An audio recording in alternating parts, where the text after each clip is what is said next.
Good evening, cult members. Welcome to Pop Culture Cult, and welcome to our new show, The Rebel Files. I'm Sean. And I'm Josh. And this is our Star Wars show. Now, last week we asked you guys to give us some names. Nobody came up with anything, so we came up with The Rebel Files. I think it works. It works for now. Mm-hmm. Like I said, we're putting it in pencil, not in pen, and anything else at that point in time. We would also like to tell you that it's 380 days till episode 9. It's more than a year. It sucks. It's on the calendar already. You got to take time off for these things, though. I mean, you're going to camp out in front of a theater.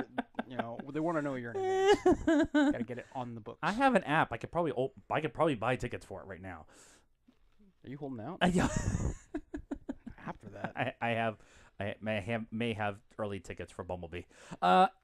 We here at the Pop Culture Cult are trying to build a brand. Hence the new show with the Star Wars stuff. We do a movie show, we do a TV show, we do movie reviews, trailer reactions, TV stuff. So what we ask from you guys is a very simple thing. Subscribe. It's free. It's easy. You hit the bell, you get notifications for all the times that we're uploading stuff. And the only other thing that we really ask is share with your friends. We are just some people who like to talk about movies and TV and cons and Star Wars and all that kind of stuff, Doctor Who. And so what we ask, subscribe, share with your friends. That's easy. It's not that hard. If you've got the time to click to the next video, you get time to stop below and just go click. Boom. Yep. It's easy as that. And it's like magic. If you hit the red button, it turns gray. Ooh. And fun fact, if you didn't know this, if you've subscribed to anything out there on YouTube, you'll get suggestions for other things that you might like. Yeah. It's crazy, I know it. Technology. But hey, if you like certain things, that's the way to do it. From the marketing dude. It works. All right. So this week we have some new stuff that we didn't cover last week, and we're going to expand on the conversation that we had last week. Yep. But the big news stuff from this last week, there wasn't a ton of stuff. We're kind of getting towards the end of the year. We got some information about Galaxy's Edge. Now, one of the older stories that we do know from Galaxy's Edge is John Williams is doing the music for it, and we got a really cool video. It is a phenomenal piece so far. Yeah, and it's the video is really cool. It's him working with the orchestra, but it's also where they are in the construction phase and everything like that. You've heard that? I'm assuming you've heard the piece a couple of times. Oh yeah, I've listened to it. Yeah, it's pretty awesome. It's Star Warsy. It's John Williams, so of course it's Star Warsy. Yep. The park in Anaheim opens in September of 2019, and then fall in Orlando. With all of that being said, there's been some pictures popping up. There have. Quite a few. Some of them not as complete as I think I would like to see, but I got to understand it's still early on in the development phase. But I'm getting kind of an idea as to exactly how the flow of that park's going to be. Right. And if turns out half as good as all of the theories that are being thrown out there, what they're saying they're going to do, I could probably spend the entire day just in that land. Right. Easily. That's pretty much what's going to have to happen, I think, because at least for the first 2 years, it's going to be either restricted or almost impossible to get in there because everybody wants to. We're just talking about before we started recording that how can we get on the early list? Yeah, there's got to be some people out there that we know that have connections to Lucasfilm and Disneyland. So if you're watching this, yes, we want it. We would like to come in and do a walkthrough and take some video and help promote your product. Is that asking too much? Am I being a little cheesy? No, I don't think so, but I'm pretty sure there's some legal ramifications for filming and everything else. But you never know. I'm sorry. It just happened to be on my GoPro. Right. I don't know what was going on. My GoPro was kind of hidden behind my shirt with a little hole in the wait. One of the things they did talk about was with the Millennium Falcon, the outside of it is done. You can see there's been photos of it popping up. It's going to be called Smuggler's Run, and you're going to be able to go into walk into the Millennium Falcon and sit in the cockpit and control the ship over I think they said 6 to 8 minute event. I don't want to say it's a ride. It's not moving around and stuff like that. And it's not just you. It's like you and I think like 2 to 3 other people actually working in tandem to do this. Yeah. So it's you and Chewie and Luke in the back seat and Leia backseat driving and stuff. You get to hit all the buttons and stuff, which will dictate some of the stuff that you get to do. They're also going to have 7 to 8 pods in the Millennium Falcon that you can go in and do. They were saying in the story that I was reading, the wait times for Toy Story Land can be up to 300 minutes. Yes. So that's what, 3.5 hours or so? 4 hours. 4 hours. And they are saying that they're going to be able to handle 1,800 guests per hour at the Millennium Falcon Smuggler's Run. Yeah. So, 3-hour wait, is it worth it? Yep. And I'll tell you why. And here's the reason why. This is gonna be probably one of the most horrible things I've ever said. But you ever know you go to a wedding and you always hit the people you don't like at the different tables, right? And they're always in the back corner where you don't. Yeah. So if you're in that party and you got the one person you hate, you put them in the section of the cockpit reserved for C-3PO. That's it. So that's how you know where you stand in that group. They're like, okay, I get to be Han, I get to be Chewie, you get to be the goldenrod in the back that makes bad jokes. That's how you're gonna buy. See, I'm tall enough to be Chewie, but I'm the goldenrod in the back seat and making all the bad jokes. Wait, you're more of the Lando. I can be smooth. You can be. Although I do not drink Colt 45. You don't know what you're missing. So retro. I will drink some retro beers, but Colt 45 is kind of a thing. There was also the other ride that's going to be on here. The other attraction is going to be called Star Wars: The Rise of the Resistance. It is going to be, you're going to be on a Star Destroyer, so you get to be from the other point of view, and you'll come face to face with 50 audio automatic stormtroopers. So they'll all be moving around, and you have to work your way through, and then try to escape the Star Destroyer is what it's going to be. And that one, I believe there's pictures of it, but I don't think it's done yet. No, it's nowhere near done. Everything I've seen is like still early construction. I know some of the walkers that were as decoration and stuff like that have been done and stuff. So I'm really looking forward to going. But like I said, the lines and how long everything's going to be, I just don't know. I struggle with big, large I'm not a big amusement park person as it is.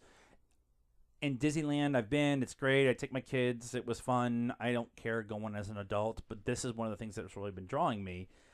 I don't know if I want to go stand in line for 4 hours for 8 minutes. Yeah, I don't know. So I don't know if it's necessarily going to be that long. I mean, they usually have a pace in order to keep the line continuously moving. Right. Where you'll probably have one pod load, and while that's running, the second pod will load. That'll start in sequence, kind of like a round. Right. And they'll probably have that so the line is actually consistently moving. So if they do it that way, as opposed to just filling the pods, waiting the runtime, filling them up, waiting for the runtime, right, then they'll probably have a much more steady line progression, and it won't actually be that long. I mean, there's a lot of people who do it. Obviously, you have Fast Pass. Yeah. So I'm going to assume that that's it. going to be a huge Fast Pass one. Yeah. I think they'd be crazy if they didn't. And probably a couple of the other rides too. We're probably going to see them on I Fast. wouldn't be surprised if they have they had a specific California land, or what do they call it? California Adventure. California Adventure. They had a specific pass just for California Adventure. Mm-hmm. Now they had a big pass where you could do Disneyland and California Adventure, but if you just wanted to go to California Adventure and do those rides, they had that pass, and that kind of got you jumped in the line. I don't know if they still do that or not. I know they talked about doing that right after they opened it. Not since the last time I was there. Okay. But you bring up an interesting point with that, because whether or not they choose to open the land as, you know, something like Frontierland or Tomorrowland in the sub-land areas of Disneyland, or they're opening it up as a completely different park on its own. I don't think it has the acreage to do that. Right. I think it's just going to be like it does in Orlando, but not in correct, Anaheim. right? Not in the Anaheim location, but that's going to be the flagship. Yeah. So I would assume at this point that it's going to be probably its own land, probably connected to a hotel, similar to the way they did in California Adventure, where the oh bloody heck, I keep forgetting the name of the hotel, but the Frontier one. Oh yeah. Yeah, the one that looks like the old cabin. Yeah, that's attached to it. So you're probably going to see it attached to that land, which means that's the experience for me right there. Stay in the hotel, go into the park. I'm good. You know, I can navigate pretty much anywhere. But I do understand where you're coming from with that, and we may see Orlando actually kind of blossom into its own, for lack of a better term, like a Disney Marvel style theme park. Where are they going to do that complete immersive Star Wars hotel? I know that they talked about doing it, but I never heard where they were going to do it. Was it going to be Orlando? No, it's actually, is it Orlando? It might be Orlando. I thought it was going to be in Anaheim. Okay. because I thought they were tying it in because I think they've barely broken ground in Orlando. Right. So I think it's actually going to be in Anaheim. I think they're planning on 2 for each. The original word that I heard was that it was set for Orlando. Okay. If they do it in Anaheim, again, I think it's probably going to be attached to the park itself. It's got to be, yeah. Or they'll just tear down a bunch of houses nearby and do all that. Sure, why not? My brother moved. Eventually, Anaheim will just be called Disneyland. Pretty much. Pretty much already is. Right, pretty much. This last week, we got a new YouTube channel called Star Wars Kids. And it is the Galaxy of Adventures is the set of shows they put out. And they are shorts, animated shorts, and a little bit of an anime kind of style. And the cartoon itself is really cool, but they use the original sound effects and voiceovers and stuff like that from the original movies. Mostly the original trilogies is the first little bit that they put out. And each video is about a minute and change. And they are directly going towards that 4 to 9-year-old kind of point. And we've both watched them. I think they're cool, but again, they're only like a minute long. So they almost feel like a teaser for something they're going to do down the line. Yeah, not necessarily. Well, maybe. I mean, it's highly possible that they're using this as kind of a testing field. So Right. obviously they started out with Forces of Destiny. Yeah, those they were doing cool. They Those were doing the way exact cool. same short form type of content. Now the difference with this one is outside of the animation style is the fact that Forces of Destiny are obviously micro content stories that exist in the canon, but tell a different aspect of stuff that Right. we've seen already, or Right. How blend Leia right got in. her dress on Endor. Right. And, yeah. Whereas these are really kind of a throwback animation. So if you look at the animation style, it's almost, I want to say probably about that mid-'80s, early '90s animation style where it was an Americanized version of the anime Right. art style. But in so doing that, the animation kind of went back a little bit further to some of the early concept art. Right. So they borrowed some elements from that, borrowed elements from the movie posters. But yeah, to your point, the first thing that I noticed was that they were using original dialogue. Yeah. So because they know they have an audience now in short form animation, they can take that and actually introduce the primary story arc for Right. the original trilogy to a younger audience. And I thought it was brilliant. I was actually entertained and I chuckling was with a couple too, of the yeah. little joking aspects to it. And you know, as folks who've grown up watching Harrison Ford in interviews and how stoic he is, it's funny to hear his dialogue and them adding a few more smirks, you know, animated to the face. yeah. So there's a lot of great stuff about that. I had a blast with it. I liked Luke when he first got the lightsaber, and you could see it in his face in the movie where he's like, I could swing this around. Well, in the animation, they have him like jumping around, and the wind's blowing his hair, and it's like very like heavy metal. Yep. And they close out to the original movie poster where he's got the, Yeah, the loft in the that was sky. a really cool one. The one though that I was really surprised that they did was the hallway from Rogue One. Yeah, that was a little trippy. That was a little trippy. Now they pulled, not that is a super bloody scene in the movie, but it's pretty graphic. It was dark. It's super dark, and they lightened it up, but they still show Barely. They still showed him throwing people and cutting people and Force choking. Yeah, I was and- just like, wow, that's and it was like the second one I saw, so I don't know if it was the order in which they just popped up or whatever, but I was like, wow, that was the ones they picked. I mean, cool. I love that scene, but And then they go to the R2D2 and C3PO one of the R2D2 one, and they see that from their point of view in the hallway. Yeah. And I'm like, this is just.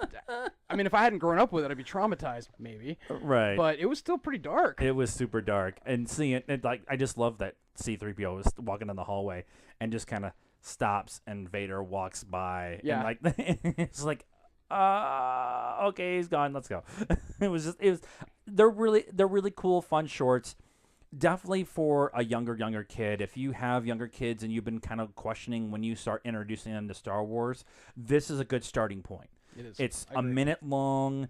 They're bright and shiny and very quick and easy to watch. They will hold their attention for that time period, and it introduces some basic story elements that you need to know from the original trilogy. It does. And then, the same day, which was the 30th, I believe, Hasbro released a line of toys in conjunction to these shorts, and they are 3 3/4.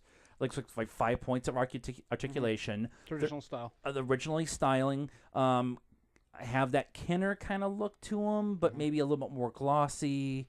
But they were kind of cool, and they come with a mini comic to help the kids read about the characters and kind of give them story points for the characters. And they're all original trilogy stuff. So the Stormtroopers, Vader, Luke, Leia, R2-D2, Chewie. Yep. So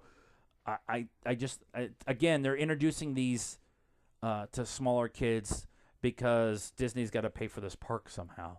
They do, and the and cool Disney thing, Plus, and I mean, the cool thing about it is I think it's funny that they do harken heavily back to the Kenner style molds, is because that, you know, and mind you, when we say this, for anyone who knows the figures, this is not the current style of the 3 3/4-inch 5-point articulation ones that they're putting out in mass, so that you can get like a Target or Toy TRU, rest its peace. They're kind of a different mold on that. So they're a little bit old school in their design, yet the sculpts are actually really well done. So for going back to kind of that 80s model, if you get the comic book with the figure, it's really cool to see them kind of bring that back into the mix. As kids, that was one of the things we always dug. Get more for your money, and I think it's great that they're bringing that love of introducing some stuff back to the kids while keeping in mind the older collectors as well. Right. And I don't know if these are really collectible for me. Yeah, not as such. But seeing them, I'm like, I've got grandkids that are 3 that are in that kind of that close little point where it's time to start introducing them to Star Wars. Not that they're not already watching them because we're terrible grandparents. But yeah, you could get them, and they're really easy toys. And we bought them all comic. We bought our oldest. Last year, I bought him the first 13 issues of the new Star Wars line, and gave them to him for Christmas. And like, here's the comic book. So here's your reading, but it's important reading, and so that kind of thing. And so I like that. I like that thought process. We're gonna do more toy stuff as we go along. As stuff gets released, we'll probably get some more toy releases as we get close to San Diego Comic-Con. We probably get a ton on Force Friday this year for Episode 9. Force Friday might be a very expensive day in our household. There has been a line of Hot Toys, because I don't need to pay a mortgage, that have come out. And the one that I just I was actually going to show you the picture. Hermit Luke with the backpack and all that stuff. It's now available. I want to cosplay that so bad, but I want that one. I have 5 Luke Pops, and I'm trying to collect them all. It's like Pokemon. But that Hermit Luke is the one I really, really want in the Hot Toys right now. Yeah, I had to stop that a while back. The collection was getting a little crazy in the cost, and it's funny now because when you look at things like Hot Toys and skipping genre, even getting to Masterpiece Transformers, these are the types of toys I wanted as a kid. Yeah. And now now I have the money to buy them. And now you have the money to buy them, and yet you don't have the money to buy them. Right. So you're right back to square one. But they're phenomenal sculpts that they have out. I haven't seen one of the Hot Toys molds yet that haven't been phenomenal. Yeah. They only rival like the Bandai kits that are out, the actual vinyl kits you have to put together. I can go on for an hour about it, but they're phenomenal. If you have the money and you don't have a Hot Toys in your collection, I don't have one yet, but I want to. Doing a disservice. So if you can afford it, get one at some point. Find your favorite character and get one. They look phenomenal on the shelf. It's not Star Wars related, but the first one I really showed Janice was John Wick. Oh yeah. And I'm like, look at this. She's like, oh, that's a really cool photo. I'm like, it's a toy. She's like, yeah. I'm like, no, it's really John Wick. He's just this big. I was just like, I gotta have one of these. So we'll do more toy stuff as it comes out. Like I said, not a ton right now outside of the Galaxy of Adventures. We got a showrunner for the Cassian Andor Rogue One prequel. They need to come up with a better name than what we've been doing with it lately. We got a showrunner for the show, and it's going to be the former showrunner and executive producer from The Americans, Stephen Schniff. He is going to be the main showrunner. Now, this is different than the Jon Favreau Mandalorian. It was his idea. He went to Lucas and film and said, I want to do this, and they said yes. This one's the opposite. Lucas wanted to bring Cassian back with Diego Luna. So they got Diego Luna. They're doing the show now. They have a showrunner, and they just now hired the writers for the writer room. So they're going to sit down and get it all done, and get. I think they said production starts middle of next year. Yep. But Steven Schniff, who also he did the Americans, but he also wrote or co-wrote Wall Street, Money Never Sleeps, The Deep End of the Ocean, True Crime, Lolita, and the 2017 book adaptation of American Assassin, which I saw. It was really good. And so, are you excited about this guy coming in? Yeah, I think so. If you look at that, kind of that pedigree, for lack of a better term, and if you've seen any of those movies, and if you've seen any of them, you've probably seen most of them. He has kind of this dark yet light dynamic that he has. If I could honestly say, it would be like the Sheriff Scare of movie making. But he has the ability to take something that's got a very, very dark, overtone. And he's able to kind of break it up in little bits with some lightheartedness, some good one-liners in there, and little moments of levity and crisis. And I think that's going to be something that when you're talking about Cassian Andor, that you're going to want to bring to the table, because the poor guy's background is more of a dark one. Right. So you're going to need those as a moments separatist, of as levity a kid, and Absolutely. losing his parents, and yeah. Yeah. The Americans too was a spy drama, and so having somebody who worked on a spy drama coming in to do a spy drama, that's really what, when I first read about this, I was like, oh, he's a great choice, and not somebody I actually would have sat down and thought about. There was a lot of people who were like, because Taika Waititi's doing stuff for The Mandalorian, so let's bring him in. Or what is her name that did Jessica Jones that's doing an episode? They talked about her coming in, and everybody kept adding names that had already been mentioned for something else, and then they did Schniff, and it's like, oh, that makes complete sense. I out of the blue, great decision. And so we're looking forward to that show. We probably won't get anything new about that until around Celebration, which will be in April. Most of the news that we are getting right now, though, is The Mandalorian. We spent a long time talking about it last week, about speculating and what we know and what we think is going to go forward and who we're going to see and stuff like that. And then we also talked about some of the casting. Since then, they have hired Nick Nolte to be on the cast.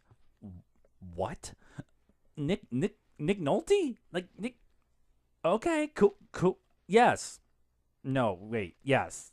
I don't know how. Well, he's in kind of this unknown role, and it was Mandalorian, not Episode 9. No, it was Mandalorian. Yeah, so it was Mandalorian. So, and he's unknown role. Nobody has any idea who he's going to be. Realistically, for the sake of the time on this show, we could speculate probably for a couple of hours on who he might be.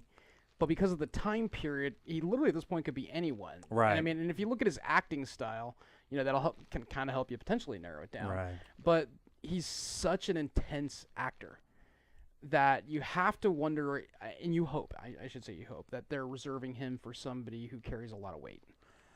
I see him as two different characters. I see him as the old mentor to the Mandalorian, or the grizzled old guy at the bar, like the shopkeeper or whatever, who is the voice of reason, or to use a layman's term or a video game term, is the guy you go to the bar to buy new stuff from, or like that kind of guy, right? Not a big, huge character, or he would have been hired 3 weeks ago when they started shooting. Right. And so when they announced this name, I was just like, Nick Nolte, he'll be in like 2 episodes, which is fine, but I feel like he's going to be the mentor, kind of the Garrus Strike figure. Yeah. Sorry, I shouldn't say Garrus Strike. They changed him. Sorry, Woody Harrelson. That was original EU. Han Solo's mentor. Yeah. Beckett. That's what I changed his name to. I still call him Garrus Strike to this day. Yeah. Kind of the same. That was kind of one of the things that people said, and it makes the most sense using that you always have that mentor-mentee relationship in Star Wars. So you might as well have this old Mandalorian or old war veteran because it is after the Battle of Endor. So you have this old war veteran who helped this kid out, and then they get this Mandalorian armor, that kind of thing, and going forward. So that makes the most sense. Watch, he'll be like, Imperial officer or something like that, or a First Order officer. He very well could be. I mean, well, pairing him off with an Imperial might be kind of hard. He doesn't have a British accent. So I'm not going to throw him right into that, lump right there. But yes, my bad. I'm sorry. That's true. However, at the same point in time, I'm kind of hoping they don't do a Lor San Tekka with him, which was in one Force Awakens. scene, yeah. One scene, one of the best actors around, and he gets like one scene and, unceremoniously killed. He's in a bunch of the Poe Dameron comics. Yes, because they had to give him some backstory. Yeah, because we were all like, that's not fair. What a waste. So what we want to talk about this week with The Mandalorian is because, well, that's like the main story stuff that's going on right now, is we are going to do a ton of somewhat substantiated, sure, we'll go with that, speculation. There is a story, its original source was Star Wars Leaks, and then MakingStarWars.net ran with it, and they had a long discussion on the news thing that you sent me, and which prompted us to have a discussion today, and then we just decided to come up with a name for the show. The way that the quote was read is, I guess the Mandalorian encounters a baby on one of his missions that he is supposed to kill, but instead of that, he ends up saving it. And a lot of the rest of the story revolves around the growing relationship and his efforts to keep the child safe and protected, was the quote from a post from Star Wars Leaks. So, the MacGuffin of The Mandalorian is a baby. Now, I'm not going to say spoilers because we have no confirmation of anything. However, these sources have been very accurate in storytelling and story stuff from jump with The Mandalorian. So, I let's start with the conversation of, do you like this idea of this story trope? The assassin having a soft heart and not killing the baby. So, okay. So for one, as far as I'm going to call it pseudo evidence on this whole thing, is they know that they've talked about the fact that the gun that's on his back that we all saw kind of in the early photos, it's not actually a physical prop. While the physical prop exists during filming, it evidently proved to be a bit cumbersome. Right. So they're just going to put it in via CGI. But in most of the production photos, and some that we haven't seen, but some that people have seen, is that he is carrying something on his back. Right. That's not the gun. So it jetpack. Could be the jetpack. That's been brought up a few times. But he might not have access to one. Not all Mandalorians have the jetpack. That it could potentially be a baby. Now, whether it is or not in the photos, we could rumor mill all day long. However, when I first read this news, the first thing that came to my mind that I heard was, "Oh, Sorka, you're so pretty, and Sorka, I love you," because I'm having this throwback to Mad Mardigan from Willow. So I'm like, okay, that would be cool because now you've got this little throwback to another Lucasfilm surrounding around this baby. Yeah. And I think it could work. I think if you just kind of step out of the Star Wars universe and into another Lucas universe, and you look at this, Val Kilmer has to be in it if this is the story. That would be totally cool. Joanne Whalley, that'd be so epic. Because what's funny is actually bring Joanne Whalley up. She actually could have pulled off a great Mara Jade. That's another. Yes, we'll go. We'll go into that story. But yeah, so I got kind of this whole vibe, reading about that, going, okay, lone defender, kind of the swordsman, the gun for hire type of thing. Yeah, being put into this position where he's got to take care of this baby, and there's so much potential within that story arc that it has room for action, but it also has room for that nurturing family aspect.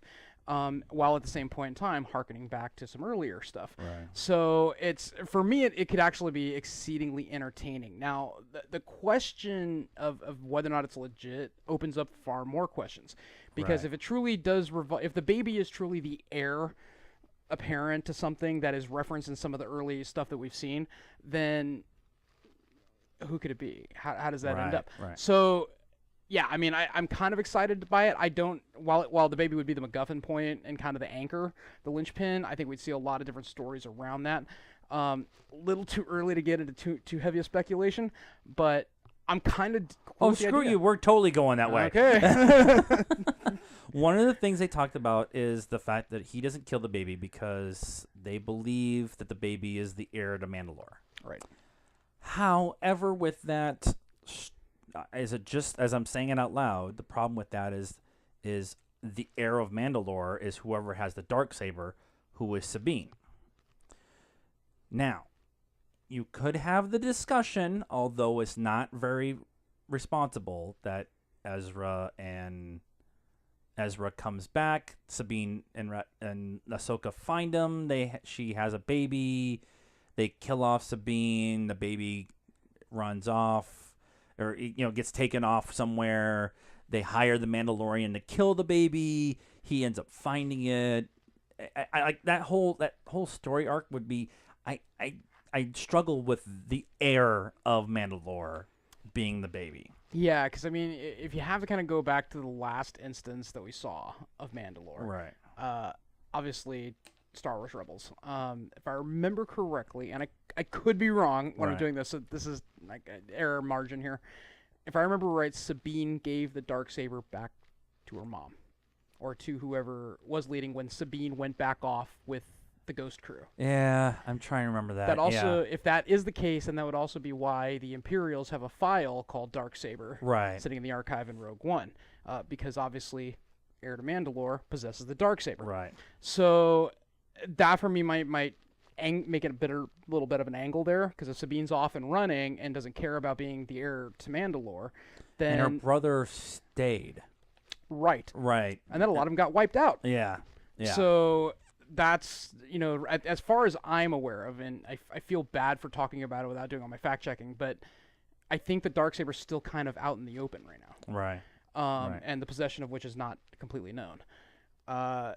So yeah, I'm not really sure the baby's going to be the heir to Mandalore, because some of the early stuff they've talked about with the plot points is that he wants to restore Mandalore. Right. So now, mind you, that would fit. If it's the heir to Mandalore, he wants to restore Mandalore. Makes sense for him not to assassinate the child. But that opens up far more canon questions and some things that we haven't seen yet. Right. There's been some also discussion, like at least between the two of us, is the age of the baby, because the show happens shortly after the Battle of Endor, and there's a 30-year gap between Endor and Force Awakens. That child is in between the ages of Rey and Kylo. So if you have a child in that time, area, how are they going to introduce this character later on? Are they going to do it in Episode 9? Is it going to be the Rian Johnson trilogy that's supposed to be coming up after everything? Is this what Benioff and Weiss has been working on? We all thought it was Old Republic, and maybe it's the Mandalorian rising into a major player within the universe. So the time you're talking about, timeline and canon and blowing some holes and stuff here. That's my question: is where would this fit best? Does it fit best in Episode 9? Out after we get done with the first season? Because the first season, if the first season is about the baby, is the second season about raising the baby? Now where it's, Nick Nolte, the Mandalorian, and a baby in a spaceship, traveling around the world, the galaxy. I don't know if I want to see that in season 2, but it's not like 2 minutes of baby. Yeah, exactly what it is. Yeah. So here's kind of the way it could end up. If 2.5 men, 2.5 and a baby. 2.5 and a baby. 2 men and a baby and a droid. And 1 cup. My entire Star Wars comedy just went through my head. It's a bad sitcom in space. And yet exceedingly doable, Disney, if you're thinking about it. No, so it's kind of hard to tell. So I'm assuming that the Mandalore, it comes out, if I forget the release date that it's coming out in, pre-summer? There has not been an official release date. Everybody is assuming that it's going to come out as one of the first shows when the streaming service drops next fall. So the question is, how do the writers set it up then? Do we have a scenario where they're introducing the baby 30 some odd years prior to the events in episode 9, because there's I think they said it's a 2 or 3 year time jump. Right. In episode 9, so 33 I've heard as much as 5, but yes, 2 to 3 is somewhere what I've been hearing. somewhere between a 2 and 5 year jump in episode 9, so roughly 35 years since his child's birth. So the question is, are they setting it up for a character that they are introducing in episode 9 that's fully grown? Right. So they have such an impact in the storyline that the Mandalorian is setting up the backstory. Right. And we get to watch that kind of as a prequel while it's happening, type of scenario. That being said, the baby MacGuffin could just be a season 1 only thing. Right. That could, and naturally, like any form of writing, if it doesn't trend well with the audience, they're going to flip it up. Change it. Yeah. So, the baby scenario could only last perhaps 1 season. Right. But I'm going to, given the time frame being so close to the end of the battle Endor in the fall of the Empire, the baby's got to have some importance. Maybe not in terms of is the prophecy. I mean, not one of those type of scenarios. But the baby is going to have some importance potentially. This is responsible speculation, people, but I'm having a thought. Okay. Is it a clone of Palpatine? Ooh. So they've been kicking that clone of Palpatine thing around for a while. I don't know how long. So obviously tons of theories abound as to the fact that Snoke was a puppet of Palpatine. Potentially a false clone. So many different reasons, but there's a lot of people who still say that Palpatine is behind the scenes. Right. And we know in the EU, he did clone himself. Right. A lot. He was just dropping himself all over the galaxy. So, there are versions in new canon. Mm-hmm. It's not a clone, but it is a conscious droid with part of his consciousness uploaded to it. It's a Horcrux. It's essentially a Horcrux, but it's a pre-programmed interactive thing that gives instructions from him. Yep. But it's also limited in its scope. It can't come up with new ideas and can't do anything, and that is actually used a lot in the Battlefront Inferno Squad book. Mm-hmm. And that sets up Battlefront 2 and the Urso storyline. And so having that mechanic there was why I kind of thought, do they clone him? Is it a clone of the... Now, I hope not, but it exists in Legends, and they have been bringing certain parts of Legends in. So I just it was something that just popped in my head as we were talking about it. I was like, yeah, no, and I mean that's how these the conversations and speculations get started, is by people hanging out and going, wait, what if this? What about that? And it's true. I mean, it realistically, who the child is could be anyone's game. They've talked about, it's Poe Dameron as a baby. No, I don't think we're gonna see that. No, they've already explained that storyline in the comic. It's already pretty much been done. With the additional cast that's been thrown into episode 9, I would say it's possible. Now, to your point that you said about this, is could it be the linchpin for the series after the Skywalker saga's over? Potentially. Only because, and we might get an Old Republic series, but we know, obviously, they've stopped the original stories that they were talking about doing, Obi-Wan, Boba Fett, they're Criminal Underworld and all that stuff. Right. But they're still doing one-offs. Right. So they're just doing them for the network service. So I don't think that the world is going to kind of stop necessarily at the end of the movies, and they're going to do something just like an Old Republic, like they might do an Old Republic movie. But I do think this baby's going to be either introduced in Mandalorian, seen in episode 9, or at least a passing reference to, which I would expect more than anything, and then we're going to see it carry on beyond the Skywalker saga and beyond the Finn and Rey sagas. We're going to see that kind of carry through.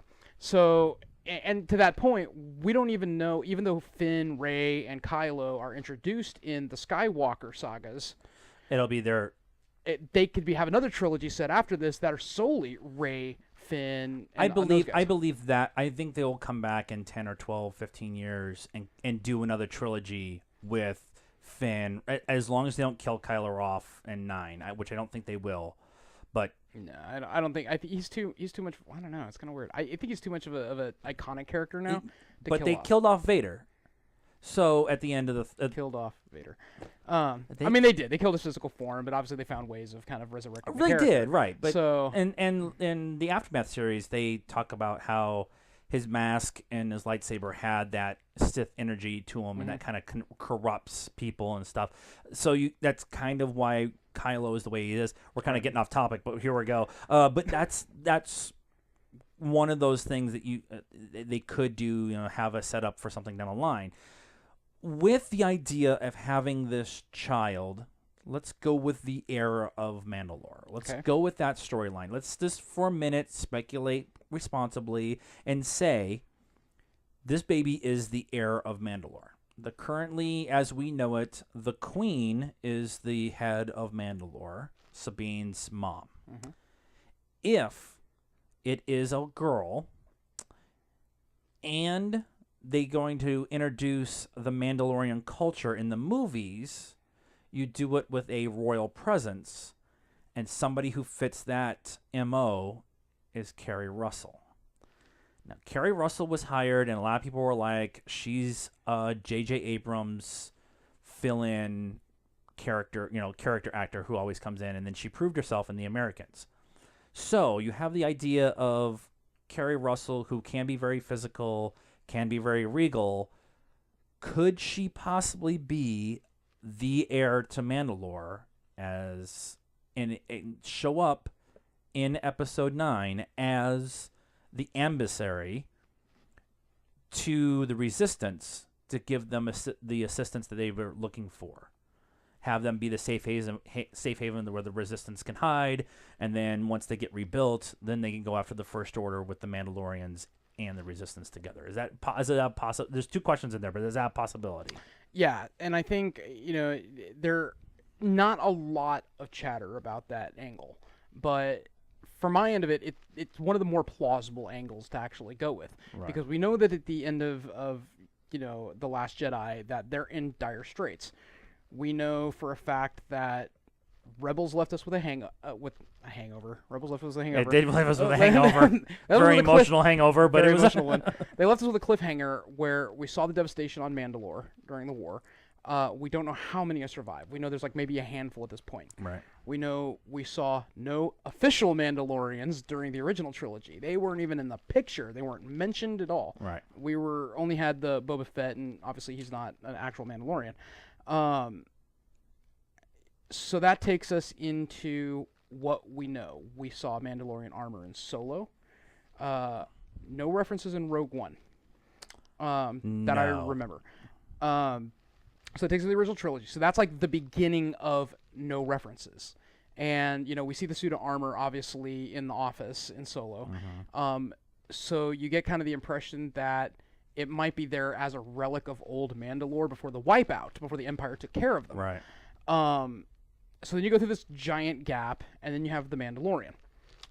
So you have this huge gap where Mandalore is not even on the map. And then you have this baby. You have this lone gunman who's Mandalorian, a last remnant of Mandalore. Saving this heir to Mandalore. And I think we're going to see the great uprising of Mandalore again. Right. Because I know that in some of the original talks that Favreau had about the storyline, it was kind of talking about being the rise of Mandalore. Right. So if we take that and kind of pull it forward a little bit, I think you have a very, very good ground for a hyper possible story arc in that. And I do think, I think you kind of hit it on the head with that. I think probably the most plausible way that they're going to get support is from Mandalore. Mandalore's been sitting, they've been Switzerland, the whole time, trying to recoup after a Jurassic loss, and lo and behold, here you have the Resistance.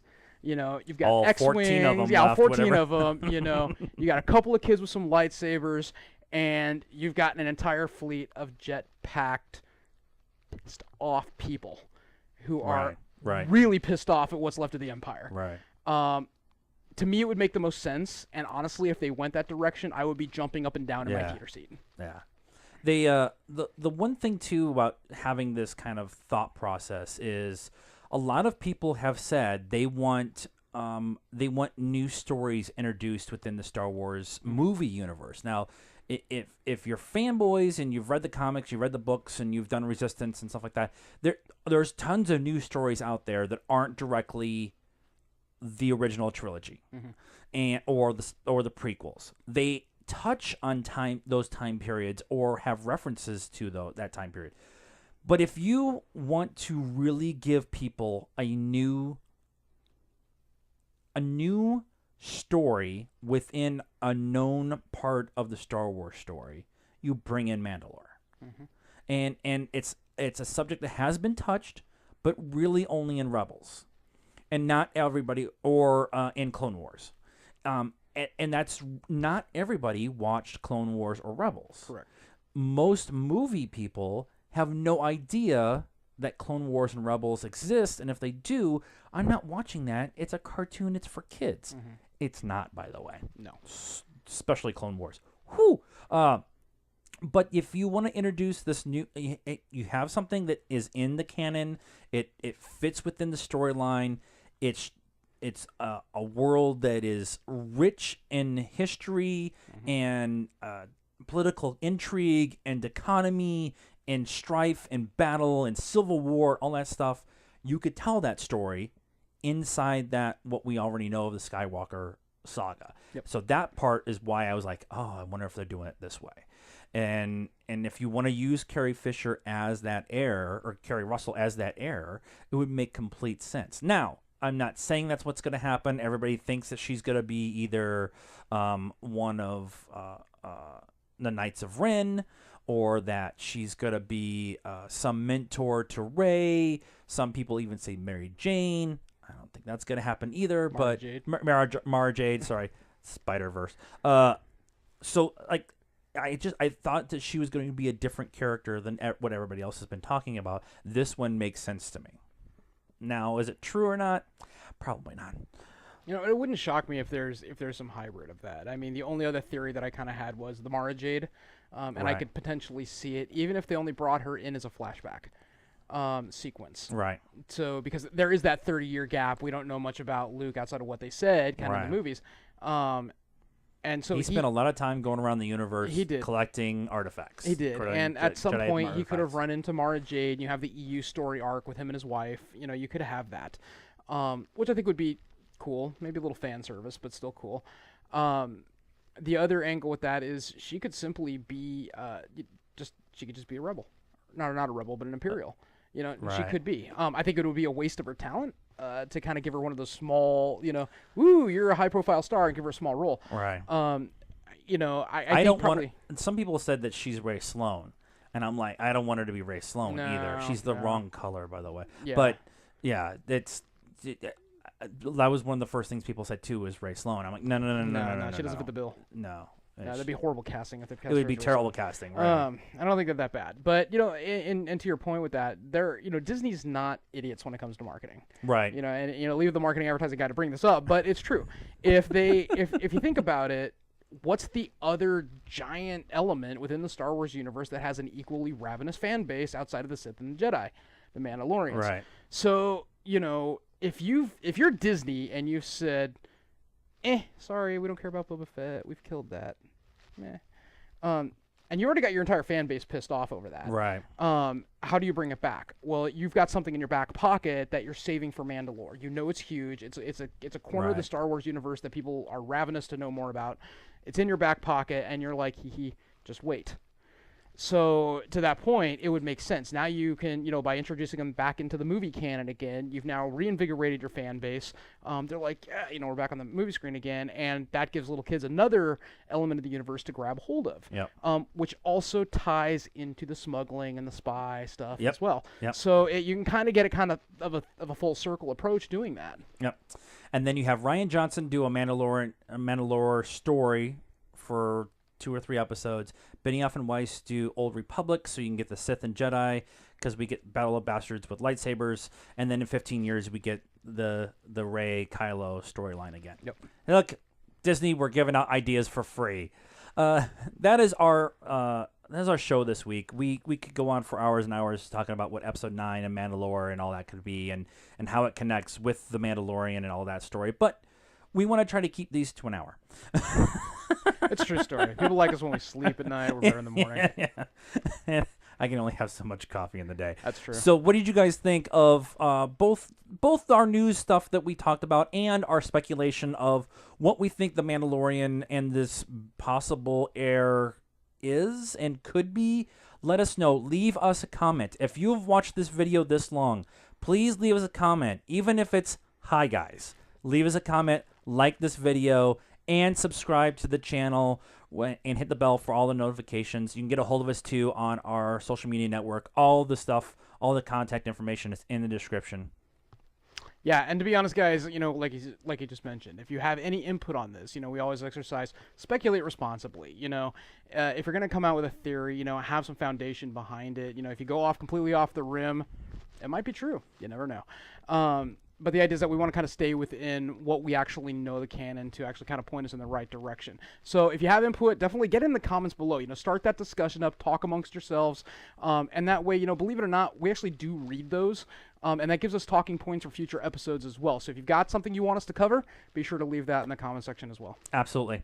And until next time, good night now.